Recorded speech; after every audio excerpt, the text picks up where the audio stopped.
రెండో సమూయేలు గ్రంథము కాబట్టి నీవు 12 నుంచి చదువుదాం. 12 నుంచి చదవండి. నీ దినములు సంపూర్ణమగునప్పుడు నీవు నీ పితరులతో కూడా నిద్రించిన తర్వాత నీ గర్భములో నుండి వచ్చిన నీ సంతతిని హెచ్చించి రాజ్యమును అతనికి స్థిరపరిచెదను. హల్లెలూయా. మరి బైబిల్లో చెప్పబడుతున్నది ఆయన 1000 ఏళ్ల పరిపాలనలో ఆయన దావీదు కుమారుడుగా ఉంటాడని. హల్లెలూయా. అయితే దావీదుకు ఒక శరీర సంబంధమైన కుమారుడు ఉన్నాడు.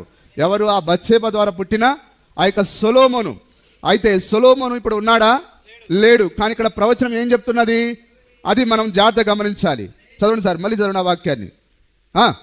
నీ దినములు సంపూర్ణమగునప్పుడు నీవు నీ పితరులతో కూడా నిద్రించిన తరువాత నీ గర్భంలో నుండి వచ్చిన నీ సంతతిని హెచ్చించి రాజ్యమును అతనికి స్థిరపరిచెదను. అంటే ఎల్లప్పుడూ స్థిరపరచబడే ఒక కుమారుడు దావీదుకుంటాడు. కానీ ఆ నిజమైన కుమారుడు సొలొమోను కాదు. సొలొమోను కేవలం 40 సంవత్సరాలు మాత్రమే పరిపాలన చేసి ఆ తర్వాత కూడా అతడు నిద్రించి మరి అతడు సమాధిలోనికి వెళ్ళిపోయాడు. నిజమేనా? కానీ ఇక్కడ ప్రవచనం సెలవిస్తున్నది, నీ కుమారుని రాజ్యాన్ని నేను స్థిరపరుస్తాను. అంటే ఇది ఒక ప్రవచనమై ఉన్నది. నిజమేనా? ఇది దావీదుకు అసలైన కుమారుడు ఎవరు? ప్రభు అయిన యేసుక్రీస్తు అయి ఉన్నాడు. మరి ఆయన అబ్రహాము కుమారుడుగా పిలువబడ్డాడు. ఆ తర్వాత ఆయన దావీదు కుమారుడుగా పిలువబడ్డాడు. మరి అబ్రహాంతో ఏం చెప్పాడు? ఆయన నీ యొక్క వంశమందు నీ సంతానమందు సకల వంశములు దీవించబడును అన్నాడు ఆయన. హల్లెలూయా. మరి ఎవరు ఆ సంతానం? ఇస్సాకు కాదు. మనమందరం ఎవరు దీవించబడ్డాం? ప్రభు అయిన అంటే అబ్రహాం యొక్క నిజమైన సంతానం ఎవరు? ఆ శరీర సంబంధమైన ఇస్సాకు కాదు. కానీ మనం ఇస్సాకు ద్వారా మనకు ఆశీర్వాదం రాలేదు, కానీ మనకు క్రీస్తు ద్వారా ఆ కల్వరిలో ఆయన వేలాడబడ్డాడు. ఆయన అబ్రహాం యొక్క నిజమైన కుమారుడు. ఆ యొక్క మరణించడం ద్వారా ఆ యొక్క ఆశీర్వాదాలు మన మీదకి వచ్చి ఉన్నాయి. హల్లెలూయా. ఎప్పుడైతే మనము పరిశుద్ధాత్మను పొందుతున్నామో మనం ఏమైతున్నామో? అబ్రహాం యొక్క సంతానంగా మారుతున్నాం. అందరూ అబ్రహాం సంతానం కాదండి. ఎవరైతే పరిశుద్ధాత్మను పొందుతారో, పరిశుద్ధాత్మ దేని కొరకు? ప్రతి వాక్యాన్ని నమ్మేదానికి. హల్లెలూయా. పరిశుద్ధాత్మ చేంజ్ చేస్తాడు, ప్రతి వాక్యంతో నిన్ను నిలబెడతాడు. కాబట్టి పరిశుద్ధాత్మ కలిగిన వాడే నిజమైన అబ్రహాం యొక్క కుమారులు కుమార్తెలై ఉన్నారు. కాబట్టి మీరు పరిశుద్ధాత్మను కలిగి ఉన్నారో లేరో అది నాకు తెలియదు, కానీ మీకు సంబంధించిన కార్యం అది. మరి పౌలు గారు అందుకే రాస్తున్నాడు, ఎందరైతే దేవుని ఆత్మ చేత నడిపించబడుదురో వారే దేవుని కుమారుడు అనబడుదురు. ఎవడైనా క్రీస్తు ఆత్మ లేని వాడైతే వాడు ఆయన వాడు కాడు. కాబట్టి మనం అబ్రహాం యొక్క నిజమైన సంతానంగా మారాలంటే, అబ్రహాం యొక్క సంతానంగా మనం మారడానికి ఒకే ఒకటి, క్రీస్తు ద్వారా. హల్లెలూయా. నీవు తండ్రి కుమార పరిశుద్ధాత్మ నామములో బాప్తిసం పొందితే నీవు అబ్రహాం యొక్క సంతానంగా మారలేవు. హల్లెలూయా. ఆయన పరిశుద్ధాత్మగా నీలోనికి రావాలంటే నువ్వేం చేయాలి? పాప క్షమాపణ నిమిత్తం యేసుక్రీస్తు నామములో బాప్తిసం పొందాలి. అపోస్తల కార్యం 2:38 అదే వాగ్దానం. ఈ వాగ్దానం మీకును మీ పిల్లలకును ప్రభు అయిన దేవుడు తన యొద్దకు పిలిచిన వారందరికీ చెందునని. హల్లెలూయా. ఆ వాగ్దానమే మనల్ని అబ్రహాం యొక్క సంతానంగా మార్చేది. మనం ఎప్పుడైతే యేసుక్రీస్తు నామములో బాప్తిసం పొందుతామో అప్పుడు ఆయన మనలోకి వచ్చి నివాసం చేస్తాడు. మరి పరిశుద్ధాత్మ డోలు కొట్టినప్పుడు రాడండి. పరిశుద్ధాత్మ ఏదో అని అంటే అట్లా వచ్చేవాడు కాడు. ఆయన పరిశుద్ధాత్మని నువ్వు వాక్యంతో నిలబెడతాడు. ఈరోజు ఈ ప్రపంచంలో ఉండే సేవకులలో పరిశుద్ధాత్మ ఉంటే వీళ్ళందరూ ఏ నామంలో బాప్తిసమిస్తారు? యేసుక్రీస్తు నామంలో బాప్తిసమిస్తారు. ఆ రోజు పరిశుద్ధాత్మను పొందుకున్న అపోస్తలులందరూ ఏ నామంలో ఇచ్చారు? చెప్పండి, నోరున్నది అందరికీ. స్త్రీలైతే ఇంటి దగ్గర పెట్టి వచ్చారేమో. సిగ్గుపడుతున్నారమ్మా? సిగ్గుపడకండి.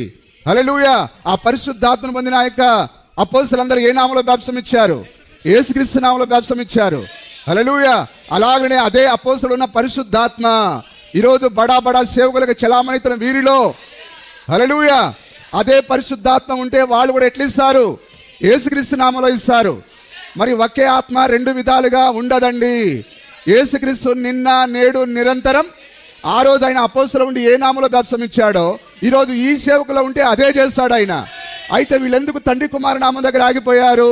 వారి లోపల పరిశుద్ధాత్మ లేదు కాబట్టి. హల్లెలూయా. అందుకొరకే దేవుడు ఈ కాలానికి ఒక ప్రవక్తను పంపించి పరిశుద్ధాత్మతో నింపి తిరిగి ఆయన అపోస్తల బోధ వైపు నడిపించడానికి ఈ కాల ప్రవక్తను పంపించాడు ఆయన. అందుకొరకే ఈరోజు మనం ప్రతి వాక్యంతో నిలబడుతూ ఉన్నాం. హల్లెలూయా. అందుకొరకే ఈరోజు మరి సంఘ శాఖల్లో వాక్యాన్ని మనం చూడలేకపోతున్నాం. వారు ఏ నామంలో బాప్తిసం ఇవ్వాలో తెలియదు, ఏ విధంగా ముంచాలో తెలియదు. మరి చిలకలూరిపేట శాలెం రాజు ఏం చేస్తున్నాడు, ఆ యొక్క ఒక వ్యక్తిని బ్యాప్సం ఇచ్చేటప్పుడు ఇట్లా ముంచి పైకి లేపుతున్నాడు. బ్యాప్సం అంటే అది కాదండి. బ్యాప్సం అనగా సమాధి చేయబడుట, క్రీస్తులోను పాతి పెట్టబడుట. ఎట్లా పాతి పెడతారు? ఎవరైనా కూర్చోబెట్టి పాతి పెడతారా? ఆ మాత్రం గ్రహింపు లేని వాడు ఈరోజు మహాకూటాలను ఏర్పాటు చేసి ఆ ప్రజలను మేకలుగా చేసి వారందరిని పాతాళం నడిపిస్తున్నాడు. కానీ ఓ చిన్న మంద, దేవుడు నీతో ఉన్నాడు, నీకైనా తన వాక్యాన్ని ఇచ్చాడు. హల్లెలూయా. అబ్రాహాముకు ఎంతమంది భార్యలు చెప్పండి? 3 ఉన్నారా? కానీ శారా ద్వారా వచ్చిన వాడే అసలైన వారసుడు. అలాగనే మరి ఒక శారా ఉన్నది. హల్లెలూయా. ఆమె వధువై ఉన్నది.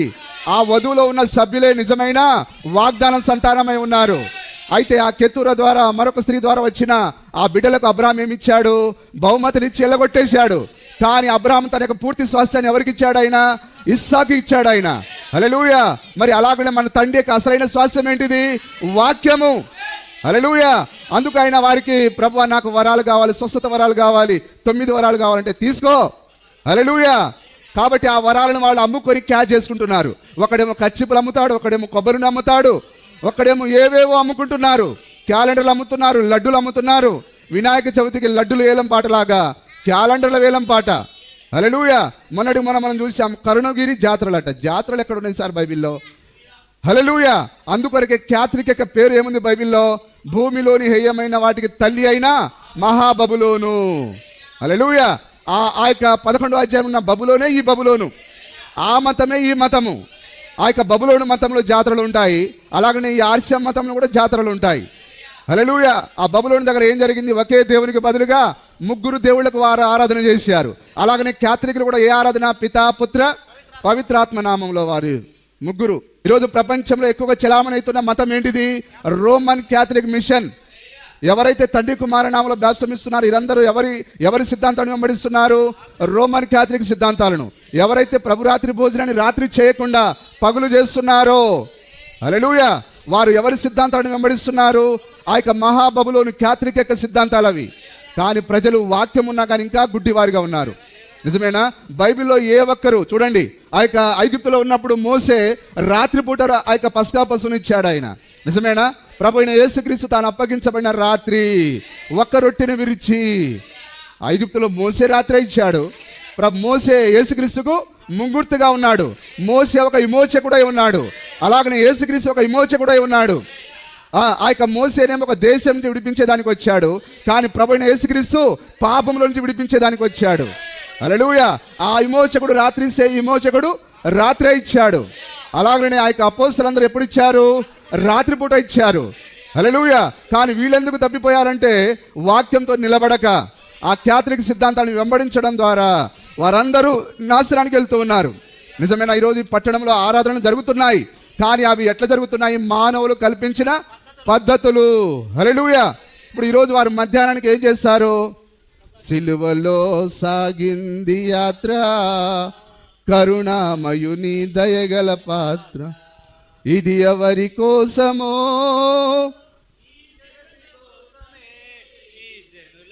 కొద్దిసేపు ఏడుస్తారు, కన్నీరు గారుస్తారు.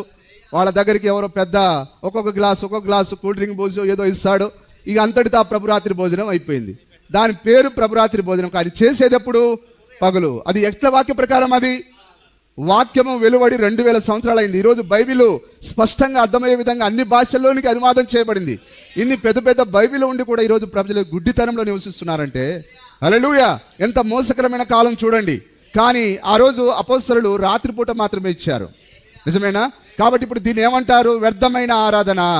మానవులు కల్పించిన పద్ధతులు దైవోపదేశం బోధించుచు నన్ను వ్యర్థంగా ఆరాధిస్తున్నారు. కాబట్టి ఇప్పుడు పట్టణంలో ఈరోజు ఆరాధనలు జరుగుతున్నాయి, కానీ అది ఏ ఆరాధన? అది వ్యర్థమైన ఆరాధన. నిజమేనా? హేబేలు ఆరాధన చేశాడు, కయీను ఆరాధన చేశాడు, కానీ హేబేలు చేసిందే నిజమైన ఆరాధన. నిజమేనా? ఆ యొక్క పాపానికి ఏం కావాలి? ఇరుగుడుగా రక్తం కావాలి. అలాగని హేబేలు ఎట్లయితే చేశాడో కయీను అదే చేయాలి. కానీ వాడు చేశాడా? చెయ్యకుండా వాడు యెహోవా దేవుడే దిగి వచ్చి, కుమారుడా ఎందుకు ముఖాన్ని చిన్నబుచ్చుకున్నావు? సత్క్రియ చేసినట్లా తలెత్తుకున్నావా? హల్లెలూయా.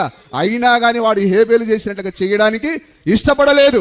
అలాగని ఈరోజు ఉన్న ఈ పాస్టర్లందరూ అపోస్తల బోధన చేయడానికి, ఆ హేబేలుని వెంబడించడానికి ఇష్టపడట్లేరు. అంటే వీడు ఎవరి సంబంధులు? కయీను దుష్టుని యొక్క సంబంధి, వీళ్ళు కూడా దుష్టుని సంబంధులై ఉన్నారు. లోబడిన వాడు ఎవరంటే దుష్టుని సంబంధే.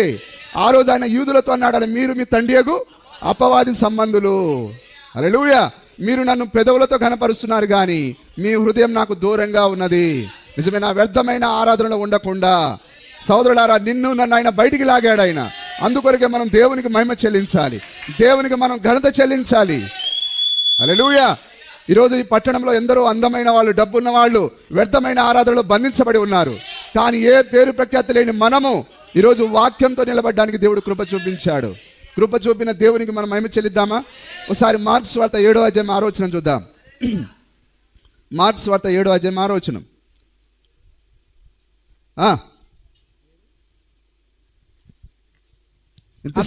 వారితో ఇలాగ చెప్పాను, వారితో ఇలాగ చెప్పాను, ఈ ప్రజలు పెదవులతో నన్ను గణపరతుడు గాని, పెదవులతో నన్ను గణపరతుడు గాని వారి హృదయం, వాళ్ళు ఎల్లంగానే పెదవులతో మాత్రమే ప్రభువా నీకు స్తోత్రం, నాకు ఆత్రం ఏవేవో మరి చెప్పి వాడు ఏరుస్తూ ఉంటారు. కానీ అది కేవలం దేనితో? అది పెదవుల యొక్క ఆరాధన మాత్రమే. అది పెదవులతో నన్ను గణపరతుడు గాని వారి హృదయం నాకు దూరంగా ఉన్నది. వారు మానవులు కల్పించిన పద్ధతులు. ఈరోజు మనం సంఘాలలో ఏం చూస్తాం? ఈరోజు మానవులు కల్పించిన పద్ధతులు. హల్లెలూయా. కానీ దేవుని ఆరాధించేవాడు ఎట్లా ఆరాధించాలి? ఆత్మతోను సత్యంతోను. ఆత్మ ఏం చేస్తుంది? నేను సత్యం దగ్గర నడిపిస్తుంది. హల్లెలూయా. కాబట్టి ప్రభు ఆ సమరయ స్త్రీతో అన్నాడు, ఆత్మతోను సత్యంతోను. ఆత్మ ఉంటేనే నువ్వు సత్యం దగ్గరికి వస్తావు. హల్లెలూయా. కాబట్టి నీకు ఆత్మ ఎక్కడ దొరుకుతుంది? అపోస్తల బోధలో దొరుకుతుంది. నీకు బ్యాప్టిస్ట్లో దొరకదు, ప్రెస్బిటేరియన్లో దొరకదు, ఏ మెడికల్ కాలేజీలో దొరకదు, బైబిల్ కళాశాలలో దొరకదు. కానీ నువ్వు ఎప్పుడైతే అపోస్తల బోధ దగ్గరికి వస్తావో అప్పుడు నువ్వు ఆత్మను పొందుకుంటావు. ఆత్మను పొందుకున్న తర్వాత సత్యంతో నిలబడతావు. దేవుని ఆరాధించువాడు ఆత్మతోను సత్యంతోనూ ఆరాధించాలి. కానీ వీళ్ళు ఎట్లా ఆరాధన చేస్తున్నారు? మానవులు కల్పించిన పద్ధతులు. హల్లెలూయా. ఇప్పుడు తేడా గమనించారా? మానవులు కల్పించిన పద్ధతులు దైవోపదేశములని బోధించుచు, తండ్రి కుమార నామములు అనేది ఇప్పుడు ఏంటిది? ఇది మానవులు కల్పించిన పద్ధతులు. ప్రభురాత్రి భోజనాన్ని మరి పగులు చేసేది ఏ పద్ధతి? ఇది మానవులు కల్పించిన పద్ధతులు. స్త్రీలు అసలు ప్రసంగం చేయకూడదు, కానీ స్త్రీలను పులిపీట పైన నిలబెట్టి పాస్టర్లుగా చలామణి చేస్తున్నారు. ఇది ఏ పద్ధతి? ఇది మానవులు కల్పించిన పద్ధతులు. హల్లెలూయా. మరి డిసెంబర్ 25 క్రిస్మస్ అని అంటున్నారు. ఆయన డిసెంబర్లో పుట్టలేదు. ఆయన ఆ యొక్క వసంత కాలంలో పుట్టాడు. ఆయన ఆ పెద్ద పెద్ద వృక్షాలు చిగురించే కాలంలో. ఎందుకనగా ఆయన ఒక జీవ వృక్షమై ఉన్నాడు. వృక్షాలు ఏ కాలంలో అయితే చిగురిస్తాయో, హల్లెలూయా, ఆయన అక్షరాల వేసవి కాలంలో జన్మించాడు ఆయన. హల్లెలూయా. ఒక ఆయన నాతో సవాల్ చేశాడు, మరి బైబిల్లో ఉన్న చలిమంట కాసేటప్పుడు యేసు పుట్టాడు, తీ బైబిల్ అన్నాను. ఆయన తీసి ఆ దేశంలో కొందరు గొర్రెల కాపరులు తమ మందను, అక్కడికి పోయిన తర్వాత బ్రేకులు పడ్డాయి. ఆయనేమో చలిమంట కాస్తున్నారేమో అనుకున్నాడు ఆయన. కానీ అక్కడ ఏం రాయబడి ఉన్నది? తమ మందను కాచుకొని చుండగా రాత్రి వేళ పొలంలో ఉండి తమ మందను ఏం కాస్తున్నారు? వాళ్ళు చలిమంట కాదు. మరి గొర్రెల కాపరులు ఎప్పుడు కాస్తున్నారు అంటే, కాయడం అంటే మేయడం కాదు, అది వాటిని కూర్చోబెట్టి వారు కాపలాగా ఉన్నారు. ఎప్పుడు అది పొలాల్లో కూర్చోబెట్టేది? ఎండాకాలంలో మాత్రమే, పంటలు లేని కాలంలో మాత్రమే. హల్లెలూయా. అయితే ఇప్పుడు వీళ్ళేమనుకుంటున్నారు? దాన్ని చలికాలం అంటున్నారు. కాదండి, ఆయన వేసవి కాలంలో గొర్రెలు ఈనే కాలంలో. ఆయన కూడా ఒక గొర్రె పిల్ల ఉన్నాడు. గొర్రె పిల్లలు ఎప్పుడైతే ఈనుతాయో ఈ నిజమైన గొర్రె పిల్ల కూడా అప్పుడే జన్మించాడు. హల్లెలూయా. ప్రకృతి సంబంధమైనది ఆత్మ సంబంధమైన దానికి సాదృశ్యమై ఉన్నది. నిజమేనా? ఆ విధంగా పేతురు చలిమంట కాస్తూ ఉన్నాడు. ఎప్పుడు? ఆయనను సిలువ వేసేటప్పుడు. ఆయన చనిపోయింది చలికాలంలో, ఆయన జన్మించింది వేసవి కాలంలో. కానీ ఇప్పుడు వీళ్ళేమో సిలువను మోసుకొని, నల్ల సిలువ. ఏ సిలువ అది? సిలువ నల్లది ఉంటుందా సార్ ఎక్కడన్నా? ఆ నల్ల సిలువ అంటే వాళ్ళు నల్లోళ్ళే, వాళ్ళ సిలువ కూడా నల్లదే, చీకటి. మొన్నటి ఎటు ఎవరు సార్ వెంకటాయపాలెం పోతున్నప్పుడు ఆ దారి పొడవునా నల్ల శిలను ఎత్తుకొని పోతా ఉన్నారు. ఎందుకు అది వ్యర్థమైనది? ఎవరు మోయమన్నారు దానిని? నా కాడి సులువైనది అన్నాడు ఆయన. కాడి అంటే ఏంటి? వాక్యం.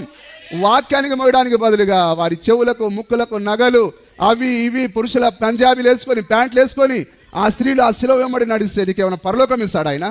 దేవుడు వ్యర్థంగా ఆరాధించే వారిని ఆయన నిర్దోషులుగా ఎంచడు ఆయన. హల్లెలూయా. నువ్వు వాక్య ప్రకారంగానే రావాలి.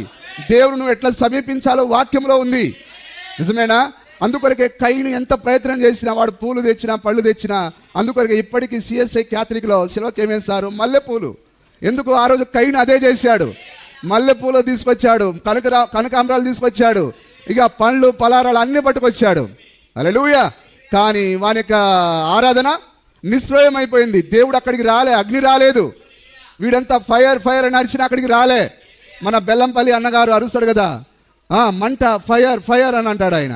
కానీ ఏం ఫైర్ అది అంటే పాతాళంలో రేపు పడ్డ తర్వాత అరిచేది ఇప్పుడే అరుస్తున్నాడు.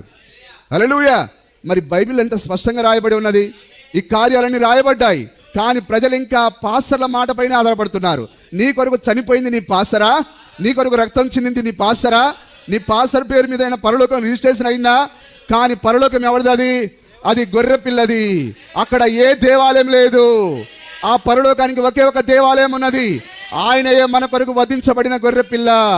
నీవు ఆ దేవాలయంలో ఉంటేనే నీకు అక్కడ ప్రవేశం. హల్లెలూయా. ఇప్పుడు నీవు ఆయనలోనికి ఎట్లా వస్తావు? ఆత్మ ద్వారా. నీకు ఆత్మ ఎట్లా వస్తుంది? యేసుక్రీస్తు నామములో బాప్తిసం పొందడం ద్వారా. అందులో అబద్ధాన్ని ప్రేమించి జరిగించిన వారు అందులో ప్రవేశింపరని ప్రకటన గ్రంథంలో చెప్పబడింది.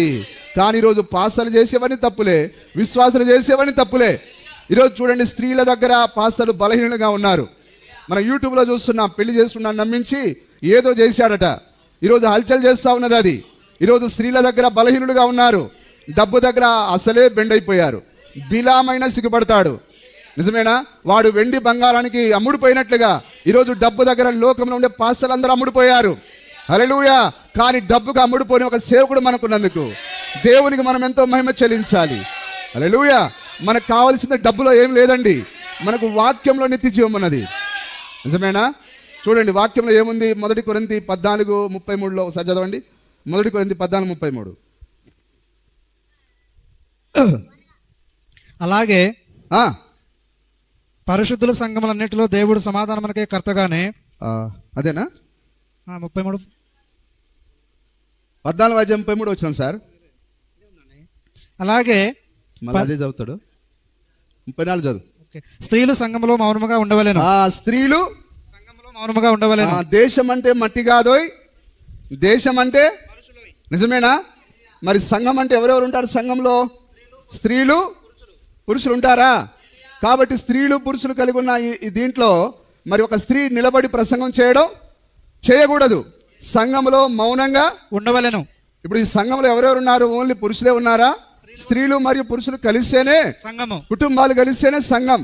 కాబట్టి ఇలాంటి సమాజంలో ఒక స్త్రీ నిలబడి మాట్లాడడం అది అవమానం. అది స్త్రీలు సంఘంలో మౌనంగా ఉండవలెను. వారు లోబడి ఉండవలసినదే గాని మాట్లాడుటకు వారికి సెలవు లేదు. ఎక్కడ దేవుడు సెలవీయలేదు? ఏదైనా తోటలో సెలవీయలేదు. మరి ఆయన తర్వాత కూడా సెలవీయలేదు. ఆయన ఏ స్త్రీ కూడా పురుషులకు స్త్రీలకు ప్రసంగం చేయడానికి హక్కు లేదు. హల్లెలూయా. మీకు తెలుసా, ఏదైనా తోటలో అవ్వ లేనప్పుడే దేవుడు ఎవరికి ధర్మశాస్త్రం ఇచ్చాడు? ఆయన ఆదాముకు ధర్మశాస్త్రం ఇచ్చాడు. ఆయన ఆదాము తయారు చేసిన తర్వాత, ఆదామా ఇదిగో మంచి చెడుల వృక్షం ఉన్నది, జీవ వృక్షం ఉన్నది, ఇదిగో మంచి చెడుల వృక్ష ఫలాన్ని నువ్వు తిన్నావా చస్తావు అని అన్నాడు. ఆ తర్వాత ఆదాము ఒంటరిగా ఉన్నాడు, అతని నుంచి భార్యను తీశాడు. నిజమేనా? ఆ తర్వాత దేవుడు ఆ యొక్క అవ్వతో మాట్లాడలేదు, కానీ ఆదాము తన భార్యతో మాట్లాడి ఉన్నాడు. నిజమేనా?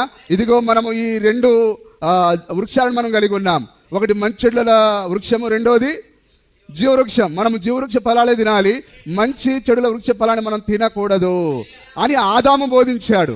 నిజమేనా? అలాగనే దేవుడు మరి శరీరధారిగా ఉన్న కాలంలో చాలా మంది స్త్రీలు ఉన్నారు. కానీ ఆయన ఒలివ కొండ దగ్గరికి ఎవరిని పిలిచాడు? ఆయన కేవలం 11 మంది పురుషులను మాత్రమే పిలిచాడు. ఆయన గుడ్డోళ్ళ సార్, మీరు వాక్యం ఉందా? ఆయన తన యొక్క 11 మంది శిష్యులను ఆయన ఒలివ కొండ దగ్గరికి పిలిచాడు. ఆయన హల్లెలూయా. ఆయన వారికి ఆజ్ఞాపిస్తున్నాడు. ఆయన ఏమని? నేను మీకు ఏ ఏ సంగతులను ఆజ్ఞాపించి తినో వాటన్నిటిని గైకొనవలెనని. హల్లెలూయా. ఆయన వారికి అన్నాడు, మీరు బోధించుచు తండ్రి యొక్కయు కుమారుని యొక్కయు నామములోనికి బాప్తిసం ఇచ్చుచు అన్నాడు ఆయన. కానీ పెంతెకొస్తు పండుగ దినాన్ని ఎప్పుడైతే వారు పరిశుద్ధాత్మను పొందుకున్నారో వారికి ఆ నామం ఏంటిదో బయలుపరచబడింది. ఆ రోజు ఆయన ఏదైనా తోటలో పురుషులకే ఇచ్చాడు, ఆ ఒలివ కొండ దగ్గర ఆయన పురుషులకే ఇచ్చాడు. ప్రతిసారి యాజకులు, ప్రధాన యాజకులు అందరూ పురుషులే, ప్రవక్తలందరూ పురుషులే. ఏ స్త్రీని కూడా ఆయన ప్రవక్తగా నిలబెట్టలేదు. ఆయన థస్ సేడ్ ద లార్డ్ అని యెహోవా ఇలాగు సెలవిస్తున్నాడని ప్రవక్తలు మాత్రమే వచ్చారు. హల్లెలూయా. కానీ స్త్రీల ద్వారా మరి ఏ వాక్యం రాలేదండి. నిజమేనా? చూడండి, చదవండి సార్. ఇలాగ ధర్మశాస్త్రము చెప్పుచున్నది వారు ఏమైనా నేర్చుకున్న గోరిన ఎడల ఇంట తమ తమ భర్తలను అడగవలెను. ఇంట తమ తమ భర్తలను అడగవలెను. స్త్రీ ఎప్పుడు నేర్చుకునేదేనా? అక్షరాలను నేర్చుకునేదే. ఆమె ఎన్ని డిగ్రీలు చేసినా, పిహెచ్డీలు చేసినా, నిజమేనా, ఆమె ఎల్లప్పుడూ తన భర్త దగ్గర నేర్చుకోవాలి. అందుకే ఒక స్త్రీ ఎవరిని పెళ్లి చేసుకోవాలి? వాక్యం తెలిసిన వ్యక్తిని పెళ్లి చేసుకోవాలి, లేదా దీనుణ్ణి, ఆత్మ సంబంధిని పెళ్లి చేసుకోవాలి. అందంగా ఉన్నాడు, ఎత్తరి 6 అడుగులు 7 అడుగులు, ఎర్రగా ఉన్నాడు, బుర్రగా ఉన్నాడు అని ఎవడు పడితే వాడి గాలుని చేసుకోకూడదు. హల్లెలూయా. కాబట్టి నీ ఎన్నిక అనేది సరిగా ఉండాలి. అతడు నీకు తగడని తెలిసిన తర్వాత అతడు నువ్వు పెళ్లి చేసుకుంటే దానికి అపరాధివి నీవే. ఆ బాలిక నీకు తగదని తెలిసిన తర్వాత నువ్వు వివాహం చేసుకుంటే దానికి బాధ్యుడవి నీవే. హల్లెలూయా. ఆ యొక్క ఆహాబు ఏరి కోరి యెజబెలుని తెచ్చుకున్నాడు. వాడికి తెలుసు ఆమె ఒక అన్య స్త్రీ, విగ్రహారాధికురాలని తెలుసు. తెచ్చుకున్న తర్వాత ఏమైంది? రాజ్యం ఆగమైంది, వాడు చచ్చాడు, కుటుంబం ఆగమైంది, బిడ్డలు ఆగమయ్యారు. అది సార్ ఆహాబు జీవితంలో జరిగింది. నిజమేనా? కాబట్టి ఎవరు కూడా అట్లాంటి కార్యాన్ని ప్రయత్నించినప్పుడు ఆహాబు యొక్క జీవితము నీకు ఒక గుణపాఠమై ఉన్నది. బజార్లో నాకెళ్ళి చూసిన సార్ కిలిక్కుని నవ్వితే నవ్వింది. రేపు నిన్ను ఏడిపించేది లేదా? యెజబెలు ఏడిపించలేదా ఆహాబుని? భార్య చేత ఏలుబడి చేయబడ్డాడు, తను తాను భార్యకు అమ్ముకున్నాడు. మరి భార్యకు అమ్ముకున్న అటువంటి రాజు భూమి పైన ఎవడు లేడని దేవుడే చెప్పాడు. హల్లెలూయా. ప్రవక్త ద్వారా శపించబడ్డాడు. ఏ ప్రవక్త? ఏలియా ప్రవక్త ద్వారా శపించబడ్డాడు. తనది కాని ఆస్తి కొరకు కకృతి పడ్డాడు. అంటే ఇదంతా దేని కొరకు జరిగింది? ఆ చెడ్డ స్త్రీని బట్టి. హల్లెలూయా. జాగ్రత్త గమనించండి. సంఘంలో స్త్రీ మాట్లాడుట అవమానము. దేవుని వాక్యము మీ యొద్ద నుండి బయలువెళ్ళిన. తెలుగులో కాదు సార్ రాయబడింది. మరి ఈరోజు పెద్ద పెద్ద అయ్యగారు లెక్క కళ్ళకి ఏమైపోయింది? గుడ్డోళ్ళు అయిపోయారు వీళ్ళు. చూస్తున్నారా? వాక్యం కాదా ఇది? పౌలు గారు ఎంత స్పష్టంగా రాస్తున్నాడు. కానీ వీళ్ళందరూ ఇప్పుడు ఏంది? బడా బడా సేవకులు. మేము పెద్ద అయ్యగారులం. చెప్పేటోడికి సిగ్గులేదు, వినేటోడికి సిగ్గులేదు. హల్లెలూయా. నీ లోపల దేవుని ఆత్మ ఉంటే వారు ఎవరో నువ్వు కనుగొంటావు. ఆ ఆదిమ అపోస్తల కాలంలో ఉండే సంఘము తాము అపోస్తలము కాకయే అపోస్తలమని చెప్పుకున్న వారిని వారు అబద్ధికులని. హల్లెలూయా. వారు కనుగొన్నారట. వీరు పౌలు గారు చెప్పినట్టు చెప్పట్లేరు, పేతురు చెప్పినట్టు చెప్పట్లేరు, కాబట్టి వీరు అబద్ధికులు. కానీ ఈరోజు అయ్యగారు, మా మంచి అయ్యగారు, ఓ అయ్యగారు, మా మంచి అయ్యగారు, మమ్మల్ని ఎంత చక్కగా పాతాళం నడిపిస్తున్నావో. రేపు ఆడ ప్రకాష్ రాజు గారు డైలాగ్ అక్కడ ఉంటుంది. గీసుకోవడానికి బ్లేడ్నిచ్చావు, తినడానికి తిండినిచ్చావు, ఎందుకమ్మా అంత ఎర్లీగా చచ్చావు? అట్లాగుంటది. హల్లెలూయా. నీకెంత మంచి సంఘం ఉన్నా, నీకెంత హై క్లాసు చర్చి ఉన్నా దాని వల్ల ఉపయోగం లేదు. కానీ నీకు వాక్యం కావాలి. thus saith the Lord. యెహోవా ఇలాగూ సెలవిస్తున్నాడు. ఆ వాక్యం నీకు లేకపోతే నువ్వు నాశనంలో ఉన్నావు. మరి ఏమైంది? ఈరోజు పాస్తల కరుణకు ఏమైపోయింది? నిజమైన ఈ బడా బడా సేవకులకు ఏమైపోయింది అంటే వారిని వెంబడించే వాళ్ళది తప్పు. వాళ్ళు మోసం చేయడానికే పుట్టారు వాళ్ళు. కానీ నువ్వెందుకు మోసపుచ్చబడతావు? సోదరుడా, బయటికి రా. నా ప్రజలారా దాని పాపంలో పాలివారు కాకున్నట్లు దాన్ని విడిచి బయటికి రమ్మన్నాడు ఆయన. ఇప్పుడు వాక్యం కాదా సార్ ఇది? స్త్రీలు సంఘంలో మౌనంగా ఉండవలెను. మనిషికి ఒక మాట, గొడ్డుకు ఒక దెబ్బ అన్నారు. మరి గొడ్డైతే ఒక దెబ్బకు లేస్తుంది, మరి గొడ్డు కాదేమో. ఇది విచిత్రమైన మృగం ఇది. హల్లెలూయా. విచిత్రమైన మృగాలు ఇవి. వాక్యం ఎంత చెప్పినా దేవుడు మాతో మాట్లాడు. అంటే వాక్యంలో ఒకటి చెప్పి మళ్ళీ నీ దగ్గరికి వచ్చి కలలో వచ్చి, ఏం కాదు బిడ్డ, నువ్వు సేవ చేసుకో, నేను వాక్యంలో అంతే చెప్తాను, నేను మాట మీద ఎక్కడుంటా, నేను చేసుకో బిడ్డ, దగదగ విరుగుతూ వచ్చి ఈమెతో చెప్తాడట ఆయన. హల్లెలూయా. దేవుడు తన వాక్యాన్ని దాటి ఏది భూమి ఆకాశములు గతించును గాని నా మాటలు ఏ మాత్రం గతించవు. అది ఎంత కాలమైనా సరే దానితో నిలబడతాడు ఆయన. హల్లెలూయా. చూడండి, చదవండి. దేవుని వాక్యము మీ యొద్ద నుండి బయలువెళ్ళిన. పౌలు గారికి ఎందుకు డౌట్ వచ్చింది? ఏదైనా తోట నుంచి మాట్లాడుతున్నాడు ఆయన. దేవుని వాక్యం మీ యొద్ద నుండి బయలువెళ్ళినా మీ యొద్దకు మాత్రమే వచ్చేనా? మీ యొద్దకు మాత్రమే వచ్చేనా? ఎవడైనను తాను ప్రవక్తనైనను. పౌలు గారు ఎవరు? ప్రవక్త. thus saith the Lord. ఆయన యెహోవా ఇలాగు సెలవిచ్చుచున్నాడుతో పంపించబడ్డాడు ఆయన. మరి కొత్త నిబంధన సంఘాన్ని ఆటలో పెట్టేదానికి పంపబడిన గొప్ప ప్రవక్త ఎవరు? పౌలు గారై ఉన్నాడు. ఎవడైనా నేను ప్రవక్తలను మీరు నమ్మితే. హల్లెలూయా. ఎవడైనను తాను ప్రవక్తనని అయినను ఆ ఆత్మ సంబంధనని అయినను ఆ తలంచుకుని ఎడల నేను మీకు రాయిచున్నవి ప్రభు యొక్క ఆజ్ఞలని. అది స్త్రీలు ప్రసంగం చేయకూడదని ప్రభు యొక్క ఆజ్ఞలు. ఆజ్ఞ తర్వాత ఏముంటది? ఆజ్ఞ కొరకు నిలబడితేనేమో ఆశీర్వాదం ఉంటది, ఆజ్ఞను ధిక్కరిస్తేమో శాపం ఉంటది.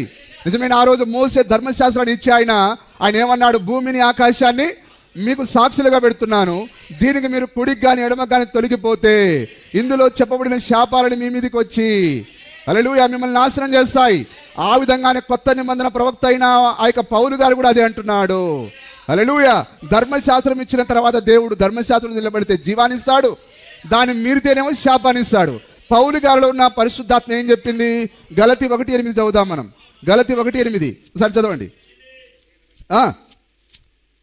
1:6, 1:8 చదవండి. చదవండి సార్, త్వరగా చదవండి. గలతీలకు రాసిన పత్రిక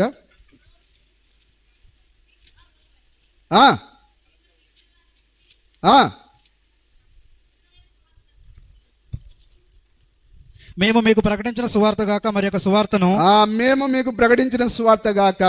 హల్లెలూయా. మేము అంటే ఎంతమంది వాళ్ళు? మేము అంటే 12 మంది అపోస్తలులు. నిజమైన మేము మీకు ప్రకటించిన సువార్త గాక. ఇప్పుడు ఏ విశ్వాసి అయినా కేవలము ఈ 12 మంది అపోస్తల యొక్క బోధతో మాత్రమే నిలబడాలి. ఇక ఏ పాస్టర్లు చెప్పే వ్యాఖ్యానం మనకు అవసరం లేదు. కేవలం 12 మంది అపోస్తల బోధ మాత్రమే. అందుకొరకే పౌలు గారు ఆ యొక్క వాక్యాన్ని ఇచ్చిన తర్వాత ఆయన మీరు దీని కొరకు నిలబడితేనేమో మీకు నిత్య జీవం ఉంటుంది, ఒకవేళ మీరు దీన్ని తీసివేస్తేనేమో మీకు శాపం ఉన్నదని అంటున్నాడు ఆయన. మేము మీకు ప్రకటించిన సువార్త గాక మేమైనను మరి యొక్క సువార్తను మేమైనను పరలోకం నుండి వచ్చిన దూతైనను మీకు ప్రకటించిన ఎడల. అందరూ వింటున్నారా? మేము మాలో సైతం ఒకడు లేచి ఇది కాదు కొత్త బోధ కూడా వచ్చిందని అన్న మాలోని ఒకడు కూడా శాపగ్రస్తుడే. ఎంత గట్టి తీర్మానమో, ఎంత గట్టి హెచ్చరికలో చూశారా? దేవుడు ఒక్కసారి ఇచ్చిన వాక్యాన్ని మళ్ళా మార్చడా ఆయన. దాని వెనకాల నువ్వు దానితో నిలబడితే జీవం వస్తుంది, నువ్వు దాన్ని ధిక్కరిస్తే నీ పైకి శాపం వస్తుంది. హల్లెలూయా. మేము ప్రకటించిన సువార్త గాక మరి ఒక సువార్తను మేమైనను పరలోకం వచ్చిన దూతైన మీకు ప్రకటించిన ఎడలా అతడు శాపగ్రస్తుడవును గాక. హల్లెలూయా. కాబట్టి ఇప్పుడు అపోస్తలులు ప్రకటించిన దానికి వ్యతిరేకంగా చేస్తున్న వీళ్ళు ఎవరిప్పుడు అక్షరాల శాపగ్రస్తులై ఉన్నారు. నిజమేనా సార్? వాక్యంతో ఏకీభవిస్తారా? వాక్యానికి ఆమేన్ చెప్తారా? అపోస్తల బోధనలు లేని వీళ్ళందరూ ఇప్పుడు ఏమయ్యారు? పౌలు గారి ద్వారా నేను కాదు శపించేది, పౌలు గారు 2000 సంవత్సరాల క్రితమే వీళ్ళందరినీ శపించాడు ఆయన. పౌలు గారిలో ఉన్న ఆత్మ శపించింది. ఆత్మ అంటే ఎవరు? ప్రభు అయిన యేసుక్రీస్తే. పౌలు గారు చెప్పిన బోధతో నిలబడిన వారందరూ శపించబడ్డారు. మరి పౌలు గారు ఏలియా ద్వారా శపించబడిన ఆహాబే చస్తే నిజమేనా సార్? నేను చెప్పిన ప్రకారం నీకు జరుగుతుంది అన్నాడు ఆయన. బైబిల్లో ఏం చెప్పబడింది? ఏలియా చెప్పిన మాట ప్రకారంగా ఇలాగూ జరిగాను. ఏలియా చెప్పిన మాట ప్రకారంగా ఆ యొక్క నాబోతు యొక్క రక్తాన్ని కుక్కలు నాకాయి. హల్లెలూయా. ఇప్పుడు ఈరోజు పౌలు గారు చెప్పినట్టుగా జరగకపోతే ఇంకా దేవుడు ఎందుకు? వాక్యం ఎందుకు? హల్లెలూయా. గుడ్డివారులారా ఇప్పుడైనా మేలుకొనండి, వాక్యం దగ్గరికి రండి. ఎంతకాలం మోసపోతారు? హల్లెలూయా. నిజమేనా? అందుకొరకే పౌలు గారు ఆయన ఆత్మవేశంతో నడిపించబడిన ప్రవక్త. ఆయనకున్న తన తీయని జ్ఞానాన్ని, తీయని మాటలను, మనుషుల యొక్క జ్ఞానాన్ని పక్కన పెట్టేశాడు ఆయన ఎవరు? గమాలియేలు పాదాల దగ్గర బైబిల్ ట్రైనింగ్ చేసిన వాడు ఆయన. కానీ ఆ తన సొంత జ్ఞానాన్ని పక్కన పెట్టేసి ఇప్పుడు ఆయన పరిశుద్ధాత్మ చేత నింపబడి ఆయన ఎంతో దీనుడుగా వాక్యానికి సరెండర్ అయ్యి ఇప్పుడు నేను మీకు రాస్తున్నవి నా సొంత జ్ఞానం కాదు, ఇది ప్రభువే నాకు బయలుపరిచాడు. హల్లెలూయా. దీనితో మాలో ఎవడు నిలబడపోయినా వాడు శాపగ్రస్తుడే. ఇందులో ఏ ప్రజలు నిలబడకపోయినా వాళ్ళు శాపగ్రస్తులే.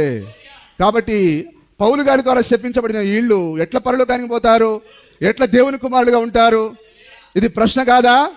మనల్ని మనం ప్రశ్నించుకోకూడదా? హల్లెలూయా. ప్రభువా ఆ రోజు పౌలు గారు శపించాడు. మరి ఈ వాక్యానికి విరోధంగా ఉన్న వీళ్ళు ప్రభువా మరణించి నాశనానికి వెళ్తారు. వీరి పట్ల కృప చూపించు ప్రభువా, వీరిని విడిపించు తండ్రి అని మనం ప్రార్థన చేయవలసిన అవసరం మన అందరిపైన ఉన్నది. కాబట్టి మనం ఆ విధంగా ప్రార్థన చేద్దాం. మేము మీకు ప్రకటించిన సువార్తను గాక మరి యొక్క సువార్తను మేమైనను పరలోకం నుండి వచ్చిన ఒక దూతైనను మీకు ప్రకటించిన ఎడల. పరలోకం నుంచి దూత వచ్చిన ఎవరు చెప్పింది చెప్పాలి? 12 మంది ఏం చెప్పారో ఉన్నారా? వాక్యంతోనే ఉన్నారా? సరే, పరలోకం నుంచి ఒక దూత వచ్చింది. ఆ దూత వచ్చి ఏం చెప్పిందో చూద్దాం. 10వ అధ్యాయం అపోస్తల కార్యములు 10వ అధ్యాయం త్వరగా చదవండి.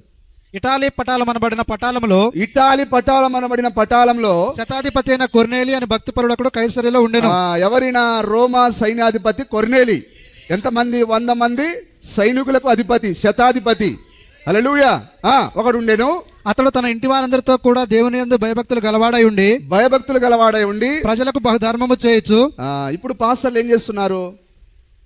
ఏ సార్, పాస్టర్లు దాన ధర్మాలు చేస్తున్నారా, దోచుకుంటున్నారా? టీ తాగితే ఒక రేటు, ఫోటో దిగితే ఒక రేటు. ఆ రోజు వారు తమకున్న ఆస్తులను వదిలించుకొని దేవుని వెంబడించారు. కానీ ఈరోజు ఈ దొంగలు ఏం చేస్తున్నారు? ఆస్తులు సంపాదించే దానికే సేవలోనికి వస్తున్నారు. నా మాటతో ఏకీభవిస్తారా? హల్లెలూయా. నిజమైన వారు తమకున్న స్థిర ఆస్తులను నమ్మి దేవుని సేవ చేశారు. నిజమేనా? పేతురు గారు దర్శనంలో ఉన్నారా, మేలుకుతో ఉన్నారా? హల్లెలూయా. మీకు ఎప్పుడు దర్శనాలు వస్తూనే ఉంటాయి.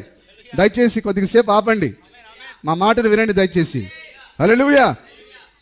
ఏం చెప్తున్నా సార్ నేను? అతడు తన ఇంటి వారందరితో కూడా, ఒక విశ్వాసియే తన ఆస్తిని దాన ధర్మాలుగా ఇస్తే నువ్వు ఒక సేవకుడిగా ఉండి ఎప్పుడు దోచుకోవడమేనా? ప్రజలకు ఏమైనా సేవ చేసేది లేదా? హల్లెలూయా. అన్నీ అమ్ముకోవడమే, అన్ని క్యాషే.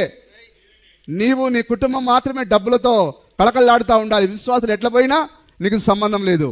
అంటే ఈరోజు ప్రజలు ఏం చేస్తున్నారు? పీడిస్తూ ఉన్నారు డబ్బుల కొరకు. నిజమేనా?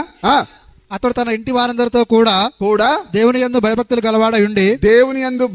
గలవాడై ఉండి ప్రజలకు బహుధర్మము చేయొచ్చు. ప్రజలకు. కాబట్టి విశ్వాసం ఎప్పుడు అట్లాంటి దయాగుణాన్ని కలిగి ఉండాలి. నీ దగ్గర డబ్బులుంటే ఆ విధంగా ప్రజలకు సహాయపడే విధంగా ఉండాలి. దాన ధర్మాలు చేయొచ్చు. ఎల్లప్పుడూ దేవునికి ప్రార్థన చేయవాడు.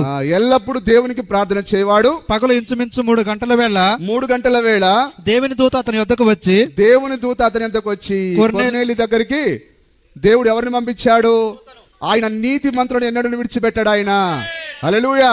ఆయన భూమి పైన ఎవరైతే తనేందు భయభక్తులు కలిగి విరిగి నలిగిన హృదయంతో యథార్థంగా ఉంటారో వారిని దేవుడు ఎన్నడూ మర్చిపోడు. ఆయన అన్యాయస్తుడైన దేవుడు కాడాయన.